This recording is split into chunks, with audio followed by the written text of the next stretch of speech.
काही महिन्यांपूर्वी आपण रत्नागिरीतल्या एका विषारी प्रकल्पावर एक व्हिडिओ केला होता. आज मी तुम्हाला त्याच्या पुढची आणि आतली इनसाइट स्टोरी सांगणार आहे. ही गोष्ट ऐकून तुमच्या पायाखालची जमीन नक्की सरकेल. हे पीफास नावाचं केमिकल आहे. सोप्या भाषेत सांगायचं झालं तर हे एक फॉरेवर केमिकल आहे. म्हणजे एकदा का हे तुमच्या पाण्यात किंवा मातीत मिसळलं की ते कधी म्हणजे कधीच नष्ट होत नाही. इटलीमध्ये मिटेनी नावाच्या एका कंपनीने हेच विष तिथल्या नद्यांमध्ये सोडलं आणि ज्यामुळे तब्बल 3.5 लाख लोकांना कॅन्सर आणि हृदयविकाराचा धोका निर्माण झाला. तिथल्या कोर्टानं त्या कंपनीच्या मालकांना 141 वर्षांची जेलची शिक्षा सुनावली आणि ती कंपनी कायमची सील करून टाकली.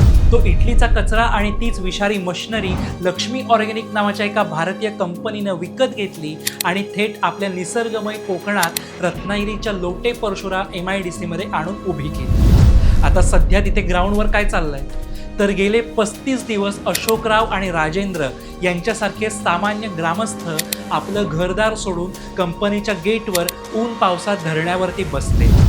काही दिवसांपूर्वीच भर कडक उन्हात आपल्या लेकरांसाठी आणि जमिनीसाठी रस्त्यावर उतरलेल्या काही महिलांना पोलिसांनी चक्क ताब्यात घेतलं. एकीकडे आपले मंत्री आणि नेते टीव्हीवरती येऊन बिनधास्त सांगतायत की हो अजून तिथे केमिकल बनवणं सुरूच झालेलं नाही.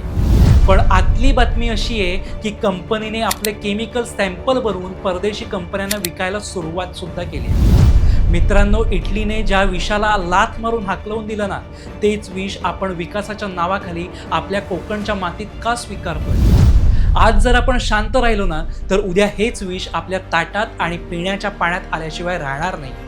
कारण कंपनीमधून निघणारं वेस्टेजचं काय केलं जातं हे कंपनी दाखवायला तयारच नाही आहे.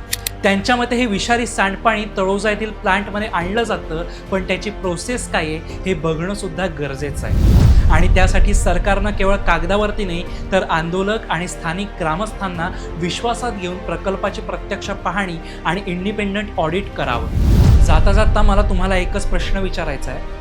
पैशांच्या जोरावर आज नेत्यांना आणि सिस्टीमला नक्कीच विकत घेता येईल, पण उद्या जेव्हा हे कधीही नष्ट न होणारं विष आपल्या कोकणच्या पाण्यात उतरेल तेव्हा याच पैशांनी माणसांचे गेलेले जीव परत विकत घेता येतील का? आणि राहिला प्रश्न, हे केमिकल वेस्ट तळोजामध्ये नेऊन तळोजाचं पर्यावरण दूषित होणार आहे का, की अजून काही यावरती उपाययोजना निघणार आहे? आम्हाला कमेंट करून नक्की सांगा.